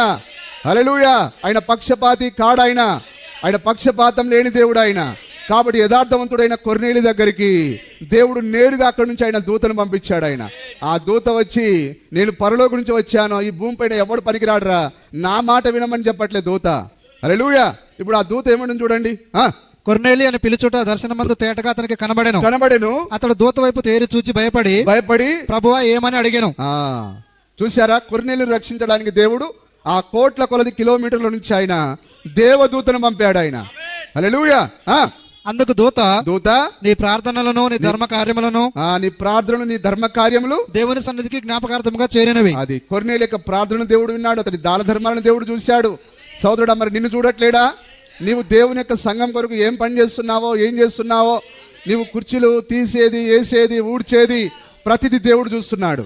అందుకొరకే బైబిల్లో తేటగా రాయబడి ఉంది, నీ దాన ధర్మాలు దేవుని సన్నిధికి జ్ఞాపకార్థంగా చేరాయి. హల్లెలూయా. అందుకొరకే ప్రకటన గ్రంథంలో కూడా సంఘంతో మాట్లాడుతున్నాను. నీ కష్టమును, నీ సహనమును, నీ ఓర్పును నేను ఎరుగుదును. నీవు నా నామమును భరించి అలయలేదనియు. వధువు ఎన్నడూ అలసిపోదండి. ఆమె ఎల్లప్పుడూ ఆయన నామం కొరకు ప్రయాసపడుతుంది. హల్లెలూయా. ఇప్పుడు నీవు ఎప్పటికీ మనుషులను పంపి, మరి డైరెక్ట్ గా ప్రభు దూతను పంపించిన తర్వాత, అరే ఆ పేతురు గీతురు ఎందుకురా, నువ్వే పోయి డైరెక్ట్ గా చెప్పేసి రాపో అని అనొచ్చు కదా. ఆ దూత వచ్చి ఎవరి పేరు చూపిస్తున్నది? ఎప్పేక అనే పట్టణంలో, అయ్యా నీ దాన ధర్మాలు నిన్ను రక్షించవు, నీ నీతిని నువ్వు రక్షించదు, కానీ ఎప్పేక పట్టణంలో ఒక ఆయన ఉన్నాడు. ఆయన ఎవరంటే పరలోకపు తాళపు చెవులు కలిగిన ఆయన. నా దగ్గర ఏ తాళపు చెవులు లేవు, కానీ నువ్వు ఎట్లా రక్షింపబడాలో ఆ వ్యక్తిని చూపించేదాన్ని నేను వచ్చాను. హల్లెలూయా. అయితే ఇప్పుడు నువ్వు చేయవలసిన ఒకే ఒక తక్షణ కార్యం ఏంటంటే, నువ్వు ఇప్పుడు ఎప్పేక మనుషులను పంపి సీమోనను ఇప్పుడు నీవు ఎప్పేక మనుషులను పంపి పేతురు అను మారు పేరు గల సీమోనును పిలిపించుము. అతడు సముద్రపు దరినున్న సీమోనను ఒక చర్మకారుని ఇంట దిగి ఉన్నాడని అతనితో చెప్పాడు. హల్లెలూయా. అప్పుడు వెంటనే ఏం చేశాడు? ఆయన దేవదూత యొక్క మాటను అనుసరించి 2 మనుషులను ఎప్పేక పట్టడానికి పంపించాడు. ఎందుకంటే పరలోకం నుంచి వచ్చిన ఒక దేవదూతే ఇతని పేరు చెప్పిందంటే ఇతడు సామాన్యుడు కాడు. మరి సామాన్యుడు ఆయన? హల్లెలూయా. ఎందుకంటే దేవుడు ఎంతో నమ్మకమైన వానిగా ఇచ్చాడు. హల్లెలూయా. ఎందుకు? అంతకుముందు ఆయన పరిశుద్ధాత్మను పొందక ముందే ఆయన ఎవరో నేను ఎరుగలని బొంకాడు. కానీ ఎప్పుడైతే పరిశుద్ధాత్మను పొందుకున్నాడో అప్పుడు ఆయన నమ్మకమైన వానిగా మారాడు ఆయన. మనం కూడా అంతే. వాక్యాన్ని మనము పరిశుద్ధాత్మ పొందుకోకపోతే దేవుని కొరకు జీవించడానికి వెనకాడుతూ ఉంటాం. కానీ ఎప్పుడైతే నీ లోపల ఆయన వచ్చి నివాసం చేస్తాడో నీవు నమ్మకస్తునిగా మారుతావు. ఆయన సిలువను మోస్తావు. పేతురు అందుకొరకే నా ప్రభులాగా నేను మరణించడానికి వీల్లేదు, నన్ను మీరు తలకిందులుగా సిలువ వేయండి. ఎందుకనగా ఆయన మంచిగా సిలువ పెట్టడానికి ఆయన ఒక్కడే అర్హుడు. కాబట్టి మమ్మల్ని తలకిందులుగా సిలువేయమన్నాడు ఆయన. అది సార్ ఆ విధంగా ఆయన కొరకు.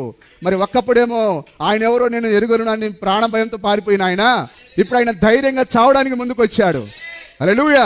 మరి ఒక్కప్పుడు మనుషులను చంపిన పౌలు ఇప్పుడు ఆయన ఓ మరణమా నీ ముల్లెక్కడని తలను శిరమును ఇట్లా పెట్టి ఆయన తన తలను ఛేదించుకున్నాడు ఆయన. హల్లెలూయా. అదండి పరిశుద్ధాత్మ ఉంటే నేను ధైర్యంగా మారుస్తుంది. 1 ఛార్జీ లెక్క లేవు, ఇప్పుడు ఏం పోతాంలే, మళ్ళీ ఆడిపోయిన తర్వాత 10 రూపాయలు కానుక. దేవుడు యేసుప్రభు ఏడ బాగుపడిపోతాడో, ఆయన పరలోకంలో ఏ పెద్ద బిల్డింగ్ కట్టుకుని ఏం పోతాలో ఇప్పుడు. కానీ పరిశుద్ధాత్మ దేనికి నిన్ను పిరికివానిగా మార్చదు, నిన్ను ధైర్యపరుస్తుంది. అది ఆ యొక్క పేద విధవరాలు తనకున్నదంతా ఇచ్చే విధంగా చేసింది ఎవరు? ఆ గొప్ప పరిశుద్ధాత్ముడు. హల్లెలూయా. కాబట్టి ఆశీర్వాదం ఎక్కడున్నది? ఇచ్చుటలో ఆశీర్వాదం ఉన్నది. పుచ్చుకొనుట కంటే ఇచ్చుట ధన్యకరము. ఆ దేవదూత వచ్చి పేతురు పేరు చెప్తే మరి వీళ్ళ దగ్గరికి దేవుడే వచ్చి దగదగ వెలుగుతో వచ్చాడు. మరి దగదగ వెలుగుతో వస్తే నిన్ను ఎక్కడికి నడిపించాలి?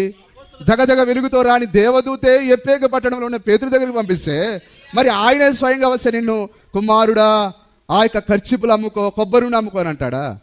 నిన్ను తండ్రి కుమారుడాలో బ్యాప్సమని అంటాడా? పేతురు ఏ బ్యాప్సం ఇచ్చాడో అదే బ్యాప్సమని అంటాడు ఆయన. దేవుడు ఎన్నడూ మారడు ఆయన. కాబట్టి పాస్టర్లు ఎంత మోసంలో ఉన్నారో గమనించారా? సోదరి, నువ్వెంత చదువు రాకపోయినా ఈరోజు నువ్వు తేటమైన వాక్యంలో ఉన్నావు. ఆనందంతో పాడాలి. చేతిలో సౌండ్ రాదా? నోరు ఇట్లే బిగపట్టుకుని ఏమైంది నోటికి? జగడాల దగ్గర, బోరింగ్ దగ్గర ఒకప్పుడు జగడాలు పెట్టినవే, ఇప్పుడు ఏమైంది ఆ నోరు? నిన్ను స్తుతించడానికి నే సిగ్గుపడను యేసయ్యా. అతనితో మాట్లాడిన దూత వెళ్ళిన పిమ్మట అతడు తన ఇంటి పనివారిలో ఇద్దరిని తన యొద్ద ఎల్లప్పుడూ కనిపెట్టుకుని ఉండి వారిలో భక్తి పరుడకు ఒక సైనికుని పిలిచి వారికి ఈ సంగతులన్నీ వివరించి వారిని యొప్పేకి పంపాను. ఆయన క్లియర్ గా విషయం అంతా ఎక్స్ప్లెయిన్ చేసి వాళ్ళిద్దరిని పంపిస్తున్నాడు ఆయన. ఇప్పుడు 11వ అధ్యాయం 13వ వచనం, అదే అపోస్తల కార్యములు 11వ అధ్యాయం 13వ వచనం. అప్పుడు అతడు నీవు యొప్పేకి మనుషులను పంపి పేతురు అని మారుపేరు గల సీమోనును పిలిపించుము. నీవును నీ ఇంటి వారందరును ఏ మాటల వలన రక్షణ పొందును. గ్లోరీ. హల్లెలూయా. పరలోకం నుంచి వచ్చిన దూత ఏమంటున్నది? నీవును నీ ఇంటి వారును ఏ మాటల వలన రక్షణ పొందుతారో ఆ పేతురు దగ్గర ఉన్నది. ఓ క్రైస్తవులారా, మీ కుటుంబాలు రక్షింపబడాలంటే ఆ జీవము పేతురు దగ్గర ఉన్నది. అదే ఆ పెంతెకోస్తు పండుగ దినాన సహోదరులారా మేమేమి చేద్దామని అడిగినప్పుడు మీరు మారు మనసు పొంది పాప క్షమాపణ నిమిత్తము ప్రతివాడు యేసుక్రీస్తు నామమున బాప్తిసం పొందుడి. ఈరోజు ఈ క్రైస్తవ కుటుంబాలు రక్షింపబడాలంటే ఆ రోజు కొర్నేలి కుటుంబం ఎట్లా రక్షింపబడిందో ఈరోజు ప్రతి క్రైస్తవ కుటుంబం రక్షింపబడాలంటే అదే పేతురు ఇచ్చిన బాప్తిసాన్ని పొందాలి. ఆయన ఇచ్చిన బాప్తిసం పొందకుండా అపోస్తల బోధనలో నిలబడకుండా నీవు మోసపుచ్చి అయ్యగారి దగ్గరికి పోయి మాకు పరలోకం కావాలంటే ఎట్లా ఇస్తాడు ఆయన? హల్లెలూయా. అది సాధ్యం అవ్వదు. అందుకొరకు ఆయన ఎవరికైతే పరలోకం ఇస్తాడో వారిని ఆయన అపోస్తల బోధ దగ్గరికి పిలుస్తాడు ఆయన. అందుకొరకే సోదరుడా, నీకు పరలోకం ఖాయమైంది, నిశ్చయమైంది నీకు. అందుకొరకే ఈ స్థలానికి పిలిచాడు ఆయన. సంతోషంగా లేదా? అందుకొరకు ఆయన స్తుతించడానికి మనం సిగ్గుపడకూడదు, ఆయన ఘనపరచడానికి మనం సిగ్గుపడకూడదు. ఎల్లప్పుడూ ఆనందంతో ఆమేనని చెప్పాలి. హల్లెలూయా. నీవును నీ ఇంటి వారందరూ ఏ మాటల వలన రక్షణ పొందుదురో ఆ మాటలు అతడు నీకు చెప్పునని. నేను చెప్తానని బడాయి చెప్పుకోలే. ఎందుకంటే పైనుండి వచ్చిన వాడు ఎప్పుడు తగ్గించుకుంటాడండి. హల్లెలూయా. పైకి వెళ్ళే మార్గం ఎక్కడుంది? తగ్గించుకోవడంలో ఉంది. నువ్వు ఎంత పెద్దవాడివో అంత తగ్గించుకుంటావు. తనను తాను తగ్గించుకుని వాడు హెచ్చింపబడును. హల్లెలూయా. కాబట్టి ఇప్పుడు ఆ దేవదూత వచ్చి నీవు నీ కుటుంబం రక్షింపబడే మాటలన్నీ నా దగ్గర లేవు, కానీ ఇదిగో ఆ యొప్పేకి పట్టణం ఉండే పేతురు దగ్గర ఉన్నాయి. హల్లెలూయా. ఆ మాటలు అతను నీతో చెప్పునని తన ఇంట నిలిచి తనతో చెప్పిన ఒక దేవదూతను సూచన సంగతి మాకు తెలిపాను. ఇప్పుడు ఆ ఇంటికి ఏం చెప్పాడు ఆయన వచ్చి? ఎట్లా రక్షింపబడ్డారు వాళ్ళు? 48వ వచనం 10:48. యేసుక్రీస్తు నామమందు వారు బాప్తిస్మం పొందవలనని ఆజ్ఞాపించెను. ఇప్పుడు పేతురు వచ్చి నాయనా కొర్నేలి నువ్వెంత మంచివాడివో, మరి డబ్బుల కొరకు వారిని పొగడలేదు ఆయన. ఎందుకంటే ఆయన శతాధిపతి అని. ఇప్పుడు ఏమంటారు? ఇప్పుడు నా అయ్యగారులు దేవుడు మిమ్మల్ని ఎంతో దీవించాడు, మంచి మీరు ఉద్యోగంలో ఉన్నారు, నిన్ను నీ బిడ్డను దేవుడు నిండారుగా దీవించునుగాక. Amen, amen, amen. అట్లా ఆయన ఏదో అంగిలేసుకుని అట్లా చెప్పలేదు ఆయన. హల్లెలూయా. ఆయన వచ్చి ఏమన్నాడు? ఆయన యేసుక్రీస్తు నామముందు బాప్తిసం పొందవలెనని ఆజ్ఞాపించాను. ఎందుకనగా వారు డబ్బుల కొరకు వెండి బంగారాల కొరకు అమ్ముడుపోయిన వాళ్ళు కాదు. మా దగ్గర వెండి బంగారాలు లేవు గాని మాకు కలిగినదే మీకు ఇస్తున్నాము. వారు ఏ నామంలో రక్షింపబడ్డారో వారు అదే నామాన్ని వారికి ఇచ్చారు. హల్లెలూయా. అదే నామం యేసుక్రీస్తు నామం. కానీ ఈరోజు ఈ నామం వినబడితేనే పాస్టర్లు గజగజ ఉనికిపోతున్నారు. తండ్రి కుమార నామం అని చెప్పు కుశాల పడుతున్నారు. కానీ యేసుక్రీస్తు నామం అని చెప్పు, మీరు యేసు నామం వల్ల అయితే తుమ్ కౌన్ హై సైతాన్ నామ, మీరు సైతాన్ నామం వల్ల, మేము యేసు నామం వల్ల అయితే మీరెవరు? లూసిఫర్ నామం వల్ల. హల్లెలూయా. ఆయనకున్నది ఒకే ఒక నామం, పరలోకంలో అదే నామం, భూమిపైన అదే నామం, అన్ని నామముల కంటే అత్యున్నతమైన నామం. ఏ నామం అది? యేసుక్రీస్తు నామమేనా? హల్లెలూయా. కానీ ఈరోజు ఈ నామం వినపడంగానే యేసు నామంలో వచ్చారండి, ఓహో అందరూ గప్ చుప్, ఎక్కడ దొంగలు అక్కడ గప్ చుప్ అని అందరిని బంధించేస్తున్నారు. ఎక్కడైనా గృహకూటాలు పెట్టి ఎంతమందిని పిలిచినా మన పాటలే వెరైటీగా ఉంటాయి. ఈ పాటలు వినగానే దయ్యాలన్నీ ఇది మీకు కాదురా, ఎక్కడ దొంగలు అక్కడ గప్ చుప్ అన్నట్టు ఒక్కడిని కూడా రానియట్లేరు. నాయన మనమేమో వారికి జీవాన్ని ఇద్దామని వెళ్తుంటే వారేమో మరణంలోనే మేము ఉంటామని అసలు ఒక్కరు కూడా బయటికి రారాయి. సరే, వారు విన్నా వినకపోయినా మనం తప్పకుండా వినిపించే తీరాలి. ఆ రోజు యెహెజ్కేలుతో చెప్పాడు ఆయన, వారు వినినను వినకపోయినను నీవు పోయి వారికి స్వార్థ చేయమన్నాడు. వారు విననొల్లని ప్రజలు నాకు తెలుసు, అయినా కానీ యెహెజ్కేలు సాక్ష్యార్థమైపోయి ప్రకటించు అన్నాడు ఆయన. అలాగనే మనం సకల సృష్టికి స్వార్థ ప్రకటించాలి. హల్లెలూయా. మరి ఈ బుధవారం జరిగే ఆ కూటమి వరకు మీరు అందరూ ప్రార్థన చేయండి. ఓకే. యేసుక్రీస్తు నామమందు వారు బాప్తిస్మం పొందవలెనని ఆజ్ఞాపించను. ఆజ్ఞ అతిక్రమమే పాపంలో జీతం. ఇప్పుడు తండ్రి కుమార నామంలో బాప్తిసం పొందుతున్నారంటే ఏం చేస్తున్నారు? వీళ్ళు ఆజ్ఞను అతిక్రమిస్తున్నారు. కానీ ఏ నామంలో బాప్తిసం పొందాలని ఆజ్ఞ ఉన్నది? యేసుక్రీస్తు నామంలో మాత్రమే. హల్లెలూయా.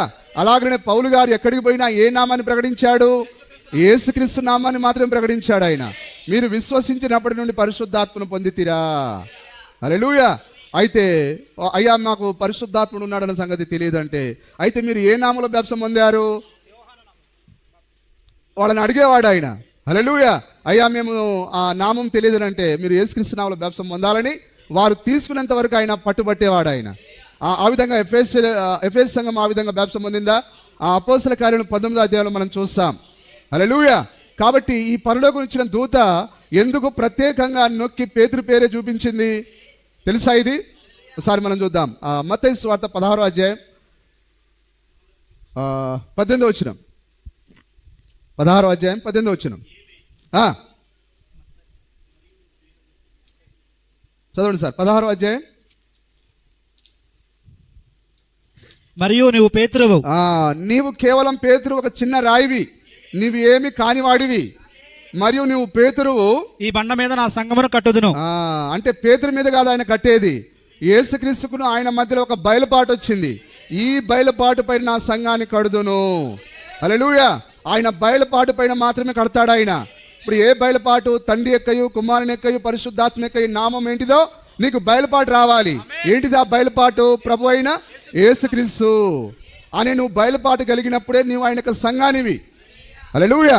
సంఘమా గ్రహిస్తున్నారా? ఓకే. మరియు నువ్వు పేతురువు, ఈ బండ మీద నా సంఘమును కట్టుదును. పాతాళలోక ద్వారములు దాని ఎదుట నిలవనేరవని నేను నీతో చెప్పుచున్నాను. బయలుపాటు ముందు పాతాళలోక ద్వారములు నిలవనేరవు. హల్లెలూయా. పాతాళలోక ద్వారములు అంటే చెప్పండి, పాతాళకు నువ్వు ఎట్లా వెళ్తావు చెప్పండి? ఏ సంఘం ద్వారా నువ్వు పాతాళానికి వెళ్తావు? ఇప్పుడు ఈరోజు ఉండే ఈ సంవత్సరాన్ని ఏంటిది? పాతాళం యొక్క ద్వారములు. నిజమేనా? ఈరోజు ఉండే బ్యాప్టిస్ట్ కానీ, హల్లెలూయా, ఆ తర్వాత ఆర్సిఎం కానీ, హల్లెలూయా, ఈరోజు ఉండే పెద్దకోసు కానీ, హోసన్న కానీ, ఇవన్నీ ఏంటిది? పాతాళం యొక్క ద్వారములు. హల్లెలూయా. ఈ ప్రత్యక్షత ఎదుట పాతాళలోక ద్వారములు నిలవనేరవు. అందుకొరకు మనం నిలబడలేదు అక్కడ. మనం బ్యాప్టిస్ట్లో లేం, ఆర్సిఎంలో లేం, పెద్దకోసులో లేం, హోసన్న లేం, హోసన్న తమ్ముడు దగ్గర మనం లేం. హల్లెలూయా. దేవునామానికి ప్రెస్బిటేరియన్ కూడా మనం లేం. కాబట్టి పాతాళలోక ద్వారములు బయలుపాటు పొందిన విశ్వాసం ఉంది, అవి నిలబడనేరవు. ఆయన తన సంఘాన్ని ప్రత్యక్షత పైన కడుతున్నాడు ఆయన. హల్లెలూయా. పాతాళలోక ద్వారములు దాని ఎదుట నిలవనేరవు. నేను నీతో చెప్పుచున్నాను పరలోక రాజ్యం యొక్క తాళపు చెవులు నీకిచ్చేదను. అది ఆ కారణం చేతనే దేవదూత వచ్చి ఎవరిని చూపించింది? పేతురును చూపించింది. పరలోకానికి ఎవరైనా పోవాలంటే ఆ తాళపు చెవులు ఎవరి దగ్గర ఉన్నాయి? పేతురు దగ్గర ఉన్నాయి. అందుకే దూత వచ్చి ఎవరి పేరు చూపించింది? కాబట్టి మనం ఎందుకు అపోస్తల బోధన మనం ప్రకటిస్తున్నాం? అదే తాళపు చెవి ఉన్నది. పరలోక రాజ్యానికి ఎన్ని గుమ్మాలు ఉన్నాయి? 12 గుమ్మాలు ఉన్నాయి. అంటే ఏంటిది? అది అపోస్తల బోధ. అదే గుమ్మం అంటే ద్వారం. ఆ ద్వారం అంటే ప్రభువుని యేసుక్రీస్తే. వారు ఎవరిని ప్రకటించారు? యేసుక్రీస్తుని ప్రకటించారు. వాళ్ళు వారి దగ్గర ఉన్న వాక్యమే పరలోకం యొక్క ద్వారమై ఉన్నది. హల్లెలూయా. అది సార్. కానీ వీళ్ళేమనుకుంటున్నారంటే 12 గుమ్మాలు నిజంగానే పెట్టాడేమో అక్కడ. అట్లాంటి గుమ్మాలు ఏం లేవండి. హల్లెలూయా. 12 అపోస్తల బోధ ద్వారా వచ్చిన వర్తమానమే అదే మార్గమై ఉన్నది. గుమ్మం అంటే ద్వారం, అదే మార్గం. హల్లెలూయా. నిజమేనా?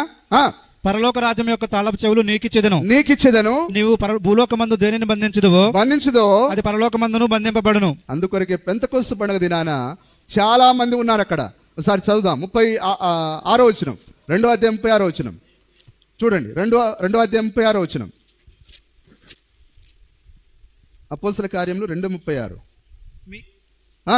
మీరు సిలువ వేసిన ఈ యేసునే దేవుడు ప్రభువుగాను, సిలువ వేసిన ఈ యేసునే. హల్లెలూయా. అందరూ వింటున్నారా? యేసు ఆయన శరీరంలో ఉన్నాడు. ఆయన భూమి పైన జన్మించినప్పుడు ఆయనకి ఏం పేరు పెట్టారు? యేసు అనే పేరు పెట్టారు. ఈ యేసే ఏమై ఉన్నాడు? దేవుడు ప్రభువుగాను. దేవుడు అంటే ఎవరు? ఆత్మ. హల్లెలూయా. క్రీస్తుగాను నియమించెను. అది హల్లెలూయా. ఇప్పుడు ఈ ఆత్మయే తన్ను తాను యేసుగా మారాడు. ఈ ఆత్మ ఇప్పుడు ఎట్లా మారాడు? క్రీస్తుగా మారాడు. ఈ బయలుపాటు నీకు ఎక్కడ దొరుకుతుంది సార్? ఇది ఏ డినామినేషన్ లో దొరుకుతుంది ఇది? హల్లెలూయా. దేవుడు మరి యేసునే క్రీస్తుగా నియమించాడు ఆయన. అందుకొరకే పౌలు గారు ఏమని ప్రకటించాడు? యేసే క్రీస్తు అయి ఉన్నాడు.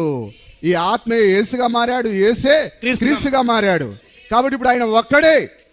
హల్లెలూయా. ఇప్పుడు వీళ్ళన్నట్టుగా ముగ్గురు దేవుళ్ళు లేరండి. పరలోకంలో ఒక దేవుడు, భూమిపైకి ఒక దేవుడు దిగిరాలేదు. ఏ దేవుడైతే ఆత్మగా ఉన్నాడో ఆ దేవుడే శరీరాన్ని ధరించుకొని ఆయన మన మధ్యలోకి వచ్చాడు. ఆయన ఆది యందు వాక్యం ఉండెను, వాక్యం దేవుని యొద్ద ఉండెను, ఆ వాక్యమే శరీరధారిగా మన మధ్యలోనికి దిగి వచ్చాను. ఆయన తన స్వకీయుల యొద్దకు వచ్చాను, వారు ఆయనను అంగీకరించలేదు. హల్లెలూయా. నిజమేనా?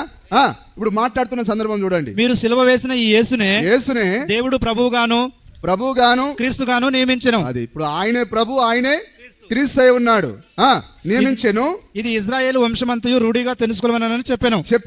వారు ఈ మాట విని హృదయంలో నొచ్చుకొని సహోదరులారా మేమేమి చేతుమని. సహోదరులారా అంటే అక్కడ ఎంతమంది ఉన్నారు?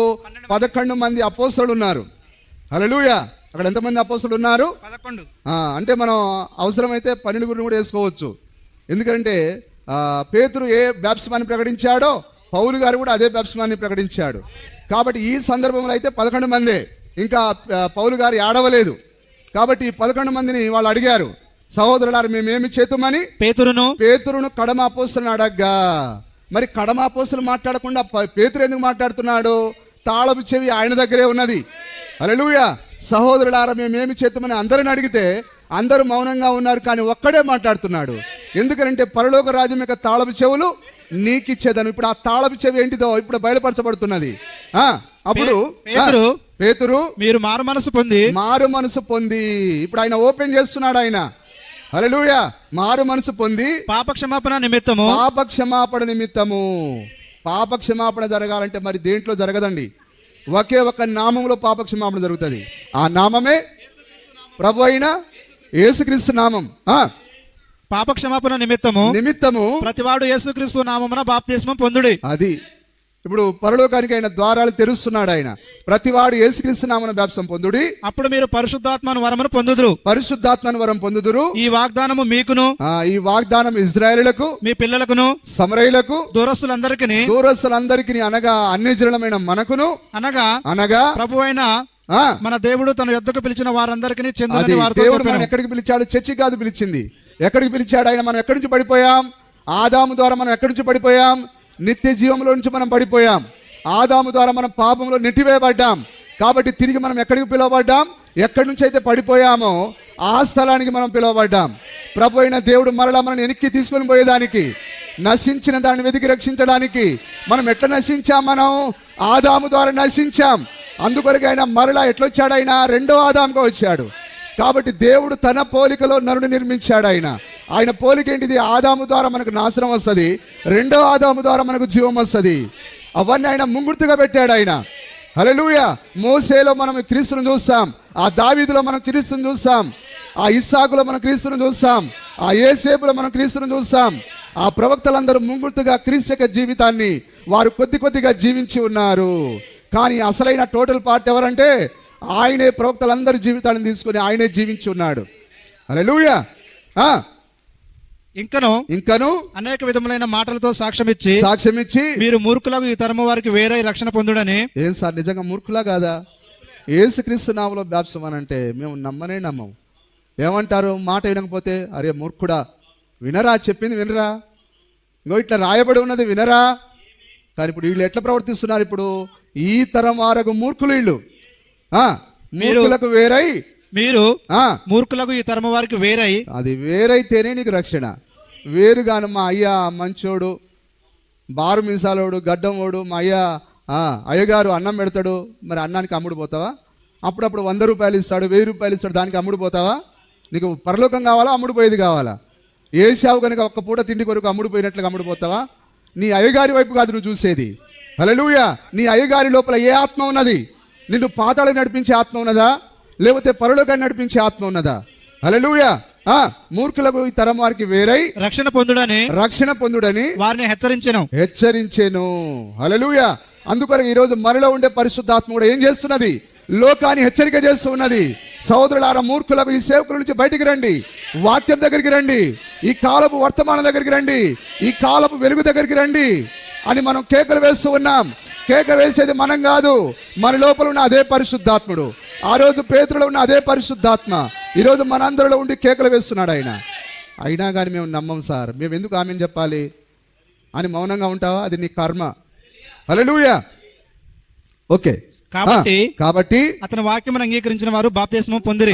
అతని వాక్యం అంగీకరించిన వారు బాప్తిస్మం పొందిరి. ఆ దినమందు ఇంచుమించు 3000 మంది చేర్చబడిరి. అది మొట్టమొదటిగా 3000 మంది ఏ నామంలో బాప్తిస్మం పొందారు? యేసుక్రీస్తు నామంలో. అదే తాళపు చెవే ఉన్నది. నీ పాప క్షమాపణ జరగాలంటే నువ్వు అదే నామంలో బాప్తిస్మం పొందాలి. హల్లెలూయా. కానీ ఈరోజు ప్రజలు ఏం చేస్తున్నారు? అపోస్తల బోధన పక్కన పెట్టి, ఆ యొక్క వాక్యాన్ని పక్కన పెట్టి వారు తమ ఇష్టానుసారమైన మార్గంలో నడుస్తున్నారు. ఇప్పుడు దాని వలన వారు మరి నష్టపోతున్నారా, లేకపోతే వారికి ఏమైనా లాభమా? నిజమేనా సార్? మరి అది మామూలు నష్టం కాదు. అది వారి యొక్క ఆత్మ ఆ యొక్క యుగయుగాలు అగ్నిలో కాల్చబడేదానికి వారు తమ ఇష్టపూర్తిగా అంగీకరిస్తున్నారు. కానీ సోదరుడా, ప్రవక్త అన్నట్లుగా ఒక పగవాడు సైతం ఆ పాతాళానికి వెళ్ళకూడదు, ఒక పగవాడు సైతం అగ్నిగుండానికి వెళ్ళకూడదు. ఎందుకనగా అది భయంకరమైన స్థలం అది. హల్లెలూయా. అందుకొరకు ఈరోజు నువ్వు పరిగెత్తుకొని రావాలి. మరి తప్పించుకోవడానికి ఒక పాతాళం ఉన్నది, మనం వెళ్ళవలసిన ఒక పరలోకం ఉన్నది. నీవు పాతాళాన్ని తప్పించుకోవాలని తప్పుడు బోధల నుండి నీవు తప్పించుకోలేవు. కానీ తిరిగి నువ్వు అపోస్తల బోధ దగ్గరికి రావాలి. అందుకొరకే దేవుడు ఈ కాలానికి మరలా మలాకిలో చెప్పబడిన ప్రకారంగా ఒక ప్రవక్తను పంపించాడు. ఆయన వచ్చి ఏం చేస్తున్నాడు? పిల్లల హృదయాలను తండ్రుల వైపు, తండ్రులు అంటే ఎవరు? అపోస్తలుడు. అపోస్తల బోధ వైపు తిప్పేదానికి. హల్లెలూయా. సరే, చివరికి ఒక మాట చూసి మరి నా వర్తమానం టోటల్గా డైవర్ట్ అయిపోయింది. ఓకే, చూద్దాం. 1 యోహాను పత్రిక 4వ అధ్యాయం 1వ వచనం చదువుదాం. 1 యోహాను పత్రిక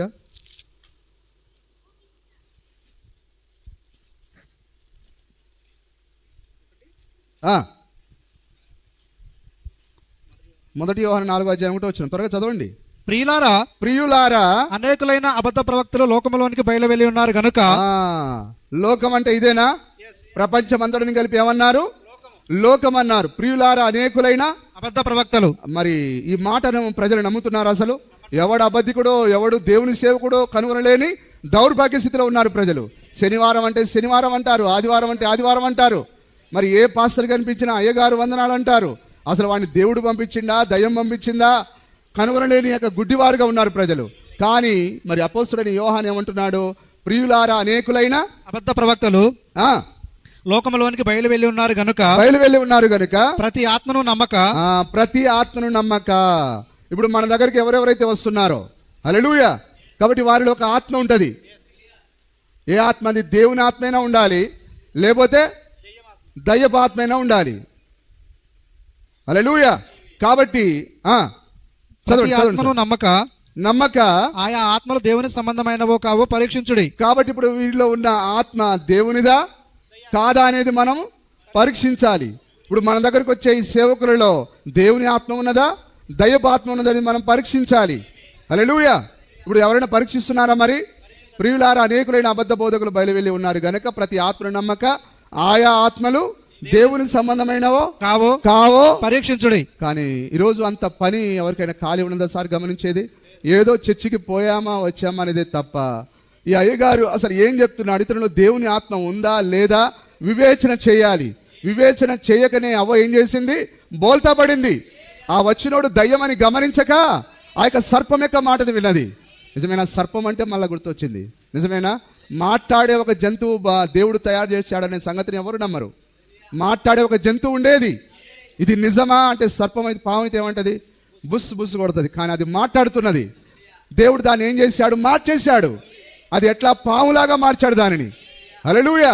దాని అంతకుముందే పాములు ఉన్నాయి, కానీ ఈ జంతువులను ఏం చేశాడు ఆయన? పాముల రూపంలోనికి ఆ మరొక జాతిలోనికి మార్చేశాడు ఆయన. అందుకొరకే ఈ యొక్క విత్తనం ఎక్కడి నుంచి వచ్చిందో శాస్త్రవేత్తలకు తెలియలేదు. దేవుడు దాని లింకును తప్పించేశాడు ఆయన. హల్లెలూయా. మరి సరే, దీని గురించి తర్వాత మాట్లాడదాం. యేసుక్రీస్తు శరీరం మనకు అదే దాని కొరకే నా మరణం వచ్చింది. ఆ యొక్క అవ్వ వివేచించనందున ఆ పరిశుద్ధురాలే వివేచించక మరి మరణిస్తే సోదరుడా నువ్వు నేను పాపుల మనం మరెంతగానో మనం వివేచించాలి. ఆ అవ్వ పరిశుద్ధురాలే వివేచించక నాశనమైంది కాబట్టి పాపులమైన మనం బహు జాగ్రత్తగా. హల్లెలూయా. ఒరే సైతాన్గా ఆ రోజు ఏదైనా తోటలోనే అవ్వమ్మను మోసం చేసి ఈరోజు మమ్మల్ని అందరిని మరణానికి అప్పగించినావు, మళ్ళా మోసపోతే ఇక మాకు ఇక వేరే దిక్కులేదుగా అని బహు జాగ్రత్తగా వాక్యాన్ని గమనించాలి. యేసుక్రీస్తు శరీరధారే వచ్చుననే 5వ వచనం చదవండి. వారు లోక సంబంధులు గనక లోక సంబంధులైనట్టు మాట్లాడుదురు. నిజమేనా? ఏమన్నా స్ప్రో ఉందా? ఏం వింటాం సార్? విని విని విని విని మా చెవులన్నీ. దేవుని వాక్యము ఎల్లప్పుడూ అది వినదగినది, ఎల్లప్పుడూ ఆశీర్వాదాన్ని ఇచ్చేది. హల్లెలూయా.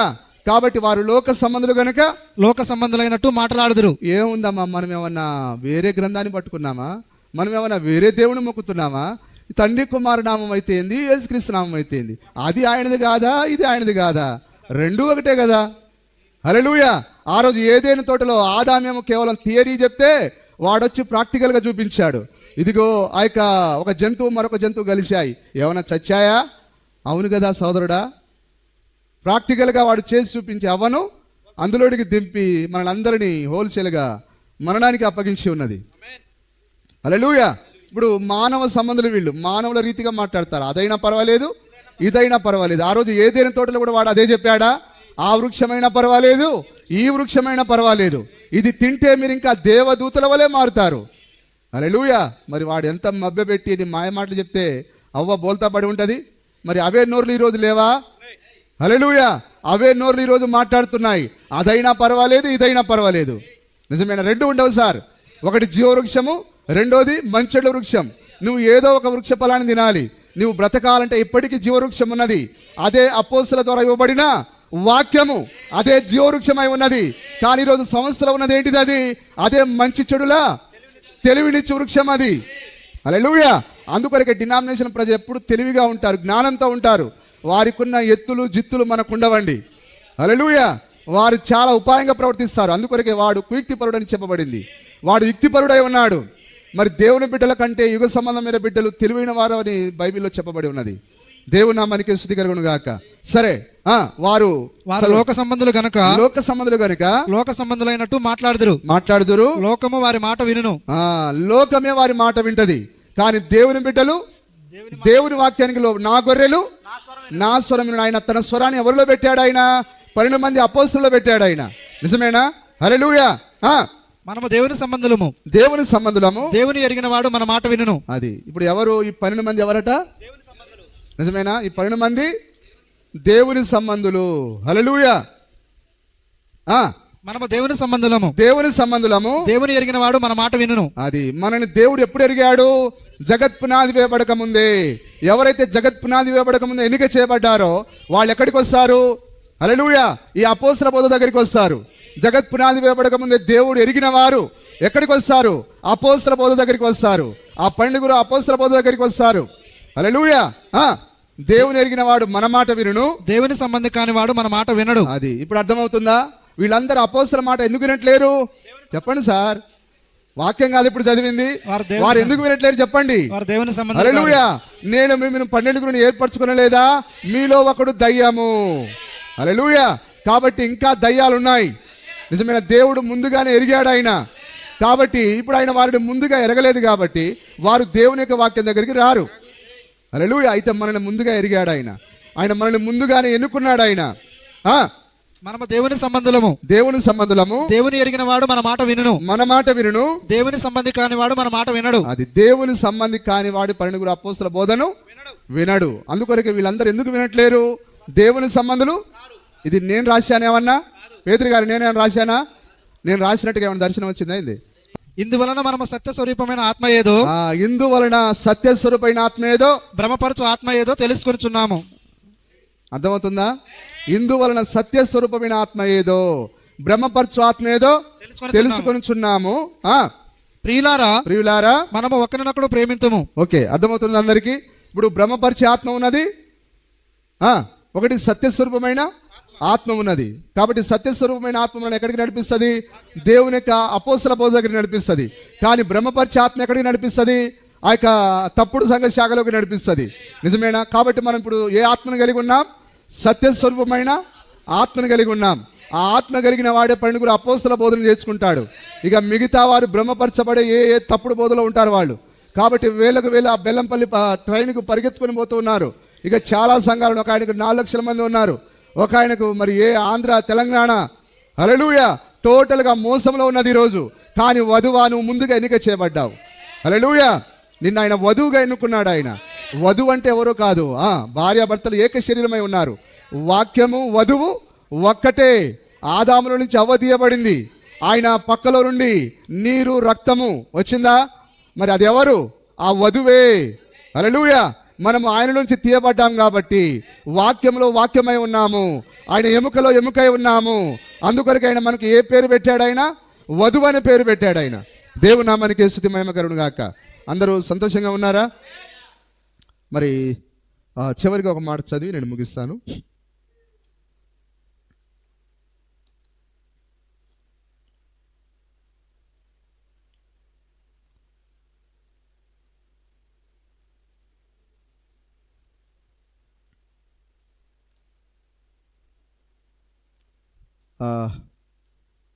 ప్రకటన 5వ అధ్యాయము 2వ భాగంలో, మరి సరే వచ్చే వారానికి మనం దీన్ని కొనసాగిద్దాం.